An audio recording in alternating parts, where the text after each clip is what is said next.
tight. Him, he just talked to you. There's not much coach speak right there. It's not much coach speak right there where, you're going to get, obviously, your little fill of it, but it wasn't too much, where you can't ask him a question and say, hey, let's discuss this and go from there. Because he obviously stepped up and answered a few of those questions for us. What else we got here? You boys are scaring me a little bit. You're making me nervous. No, we're just talking about you. Yeah. You like to throw in baseball. Once baseball came up, when he said he played baseball, I looked at Jake and I'm like, oh man. Baseball. Play that wrap-up music. What's that wrap-up music? What position? Can you throw it far? What's a warning track? Hey, I've seen the warning track. I've never hit it to the warning track. I've seen it, dude. I played outfield for a while. I took a lap around there once. Yeah. Hey, have you noticed though on this that I don't want to bring up steroids and stuff like that in baseball, but have you noticed how many no-hitters we're having now? The Dodgers? The Mariners got six pitchers no-hitter for the Mariners. That doesn't count.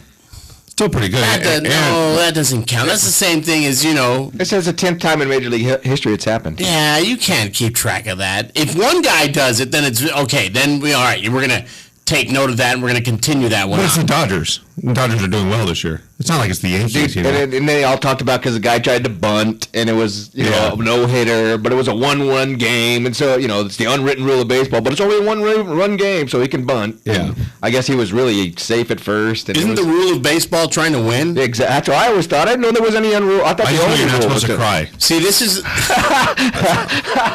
where these old school historians like the Keith Olbermanns and the George Wells and these guys, the integrity of the game. Dude, when your commissioner is a former owner of the team, there's no integrity there, That's what Major League Baseball has got to do. They've got to move past this entire integrity of the game thing, and they've got to get Bud Selig out and get somebody in there who's going to look out for both the players and the owners. And you got to be that Lady Liberty. The scales of justice have got to be even. But unfortunately, in big business, the way that Major League Baseball is, there's not an opportunity to do that. Yeah, so let's, whereas we're going off on our baseball tirades here, we're going to reach out to head coach Scott Ford, the main pirate of the Hidalgo Pirates, going to join us here in the Huddle on 840 Fox Sports Radio. He's had some great success as well. Back in the news a couple weeks ago, there was a tidbit that I caught on his OC, Hinojosa. Is that? No, Leal, Gilbert Leal. They made a little bit of news there, and it was funny to see that story pop up all of a sudden, and it was one of those things that when we had him on in studio, he brought it up. He cleared up the situation and said, everybody knows what happened, but here's the rest of the story, as we say, and this is what's happened since then. So it's good to see that happen and get the clarification. Mm-hmm. Yeah, it seems like everybody loves the first part of the scandal. If it bleeds, it leads, but you don't follow through and you don't wrap up the story and say this is what's happened since we first told you. Yeah. So yeah, and he's got we'll find out about his quarterback situation because I hear he's got good choices. Well, let's ask him. Head coach Scott Ford of the Hidalgo Pirates joining us here in the Huddle on 840 Fox Sports Radio. Coach, happy Saturday to you. Likewise. Good morning. Thanks for joining us. How's everything going? Man, it's going good. Things just continue to get better. I'm excited about getting it started in August. Can't get here quick enough, huh? That's right. It was funny as we were bringing you on. Jake brought up your quarterback situation, and this is the one time that it may not be a bad thing to have a quarterback situation. No, it's not. I mean, especially being a first-year program, every position's wide open, but it's good to have 2 or 3 guys competing strong for that spot. So you have 2 or 3 different options that you can choose from. We got 3 kids, throwing 7-on-7. We got one kid that's going to be a senior who got reps last year, Mike Alvarez. We have a kid that's going to be a sophomore, Benji Arjona, and we've got obviously Shea Patterson who's going to be a freshman. So we've got those 3 kids slinging around. That's good. Who is slinging it farthest? I think Patterson did some good things in the spring, and obviously Mike Alvarez has the experience factor coming in, being a senior and all that. Shay's actually been up last week at the University of Pittsburgh at a camp I think they're going to recruit him. So he's been exposed to a lot for a young kid, so I'm just excited to see how he responds once we put the pads on and we dial it up. When you look for something, do you look for the experience or the God-given talent, shall we say? Results. Just results. They'll be graded on everything they do in every practice, and there'll be a clear, tangible winner. There won't be any ifs, ands, or buts or whys. It'll be right there in black and white. This is why he got This is why he got the starting job, and this is why he's doing what he's doing. Exactly. How is the entire Hidalgo program coming about now with you at the helm? That's going good. All I'll try to do is be a part of the team and help the programs there, basketball, baseball, soccer, that have been successful. What they need from me to continue their success and take it to another level. And obviously, I got hired to turn the football program around. Let's just call it what it is. So that's going good. The kids are fired up. We've got a good senior class, and you can't replace. They're hungry and they're motivated. Those are some strong, intangible things heading into August. So that's the important thing, is that they're hungry and motivated and ready to go. It is. They're eager. They don't question. They don't ask why. They're going to storm the beach, man. So we're excited. Sometimes I can get you in a little bit of trouble if you storm too quick. Yeah, it doesn't always work out, does it? Hey, Coach, who do you have right now as far as your defense? How does your defensive line look? Who are your studs for the upcoming season? Well, we've got some kids that we work both ways in the spring. Now, remember, obviously, I haven't seen these kids in pads. Linemen can't do a whole lot in pads, but we've got a kid, Christian Rivera, coming back, who right now would be our nose guard, and he's battling with Rolly Rodriguez and some other kids. And obviously, we've got Frankie Pedraza, who will be an offensive tackle, but we'll play some defensive line. And we've got a kid that's going to be a junior named Eric Valdez, who I think will be a college football player someday. So we've got some kids in the mix, but I think I'd be premature if I named, the definite starters, so to speak. How many guys are you going to have going both ways? Obviously, when at the 5A program in Los Fresnos, you pretty much had an offense and a defense. But at Hidalgo, you're going to have some guys go two ways. Well, probably. We always play the kids both ways at Los Fresnos, believe it or not. They didn't always get action in the game, but we worked them both ways in practice, so that hasn't been a big issue with me coming here. I don't have any problems playing skill kids both ways. I really try not to play linemen both ways. I think that gets you beat late in football games. But all that's going to play out. We're going to play the kids that deserve it, and what I want to have is when the game's on the line, the ability to have the best 11 on the field. I don't want to look back and say, Jimmy Joe is our best athlete, and he's standing by me on the sideline. So we want to, make sure we have a plan going in. You got to get that result. That's it. There's a scoreboard in the end zone for a reason. So. So is it safe to say, like the baseball and the soccer program, they just said, hey, you worry about what goes on your field and we'll take care of ours, and at the end of the day, life will be grand? Well, the thing that's been really good is everybody's working together. Gus Sanchez has been the head basketball coach here 11 years and has done some great things there. And our soccer kids, as soon as soccer was over, they actually came into the football program and did football. And the baseball coach is going to coach football. And, everybody's pulling the same direction right now, and that's very important. That's key. That's key to the success of the entire program. That's right, and I don't have any issue with, I know a lot of small schools, and talking to some of the coaches, they keep their kids in football the entire year, and they just go to the other sports after school. We're not going to do that. To me, if we have varsity basketball kids, they need to go to basketball, because if they're winning basketball games, that helps us in football. I want our kids competing and winning. And I think winning breeds winning, so we're going to be a little different, I think, in the way we conduct the off season. But hopefully, it'll be a fun chapter to write, and it'll have a good ending. Good. Well, as long as this story is better than the one that you left to come over here, we'll be all right.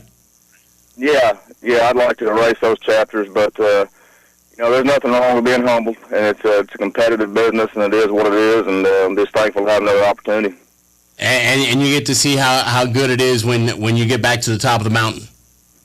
Well, we hope so. I'm going to enjoy the climb. I'll put it that way, more than I did when I was a little bit younger. But we'll see how it goes. All right, Coach. Best of luck, and thanks for joining us this morning. Hey, thank you. Have a good day. You too. Head coach Scott Ford of the Hidalgo Pirates joining us here in the Huddle on 840 Fox Sports Radio. I enjoyed that. That was good as he was leaving. It was, I'm going to enjoy the climb a little bit more that I'm a little bit older now. And it's one of those things in life that if you get that success too quick, when you get knocked down, that's when you kind of doubt yourself and you go, well, was my success the product of what I've done, or was it, more based on the kids? Obviously, I think Scott Ford is a great coach and he's a great man, and I think he'll realize, and I'm sure he does already, that the success that he's had has been what he's done, and that climb to the top of the mountain won't be as long and treacherous as most people would have it seem. Yeah, he's, it's not like he doesn't know how to win. It's just that he needs to instill that. Has he won a couple games before? I think so, yeah. Has he had the success? Yeah, I think he needs to just instill that in Hidalgo because, of what happened last year. He's going to have to kind of, I don't want to say, reinstill it, but he needs to put it back into the program. He needs to make them feel like winners. But he does have to reinstill it because obviously what Coach Robin Kirk did, and it just seemed like it didn't seem like he was intentionally trying to break the rules. But it happened. And that's where you just kind of go, was it an unfamiliarity with, because he was a coach at a Christian school before. St. Pius in Houston. Were they in the TAPS division? Yeah, they actually won state titles. Okay. So coming from the TAPS division to the public school system, is it that much different? Is it one thing where you go, we can do it this way here and we can do it this way here, or, it just never seemed like he had his full faculty underneath him. And obviously Coach Ford comes in, and I'm sure that, he's got his full plan. It's laid out. This is the map that we're going to take. This is the course that is set. Let's get this going and let's get the success coming back again. And the three quarterbacks, to hear about, three different guys. Obviously, the one guy that everybody knows about is the Patterson kid, who's a freshman right now at a camp at the University of Pittsburgh, being looked at to be recruited by the Panthers. So, it's one of those things where he's going to be on the radar.